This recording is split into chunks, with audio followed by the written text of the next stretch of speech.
What is up, nerds? Amber here, and welcome back to Nerding Out. Today, we are deep diving into the mind of Matthew Murdock, aka Daredevil.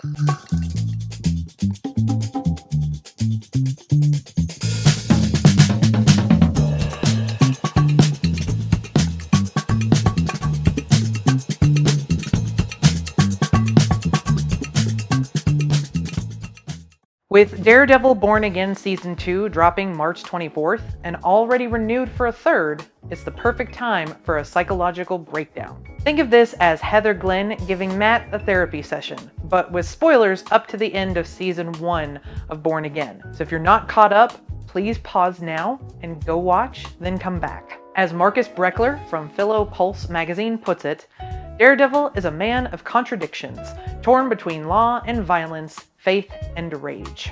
Matt is a lawyer who fights crime as a vigilante, a blind man with super senses, raised Catholic with a guilt complex that could fill Hell's Kitchen. He's idealistic, he's driven, and constantly at war with himself. Originally, Daredevil was created by Stan Lee and Bill Everett in 1964 to be a darker, more broody Spider-Man, Marvel Comics' answer to DC's Batman. The idea of Daredevil comics from the beginning was fear and fearlessness, hence the costume adorned with the devil horns, evoking fear for the enemies while he appears to have none, giving him the nickname, the Man Without Fear. Quick recap, Matt grew up poor in Hell's Kitchen. His dad, Battling Jack Murdock, a boxer with mob ties, pushed him to study law instead of fight. Then a freak accident blinds him, but amps up his other senses to insane levels.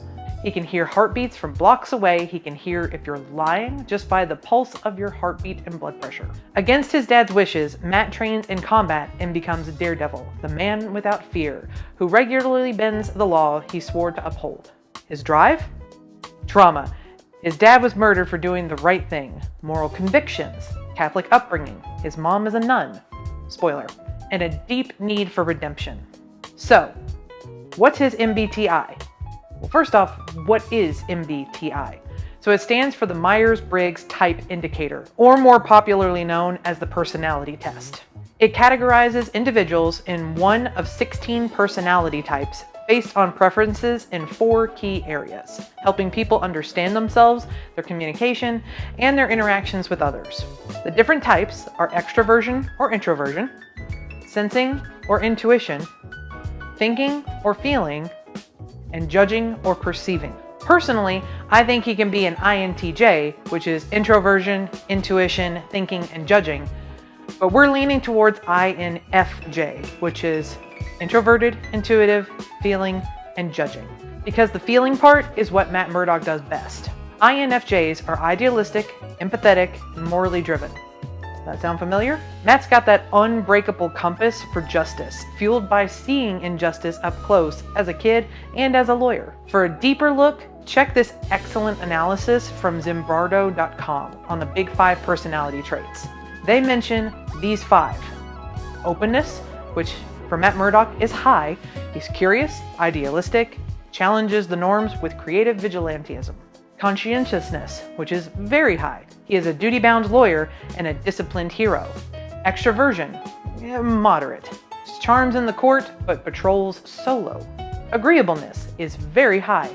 He empathizes deeply and he protects the vulnerable. Neuroticism, elevated. Trauma, guilt, anger that makes him emotionally volatile. He is a workaholic coping machine. Never stops, even when he's shot through the chest and still fighting Fisk's cops. The dude needs a vacation. His Catholicism cranks everything up. Catholic guilt is real. That constant sense that you're never doing enough. Matt's raised to believe facing evil is a moral duty. In Season 1 of the original series, Father Lantom quotes Proverbs 25-26 during his confession. Like a muddied spring or a polluted fountain is the righteous man who gives way before the wicked. Proverbs 25 something, I never can remember. Matt takes this as the gospel. Stand against evil or corrupt yourself. It justifies his vigilante life as a calling, not just revenge. He wrestles with grace versus retribution, believing in redemption even for the enemies, while delivering brutal justice.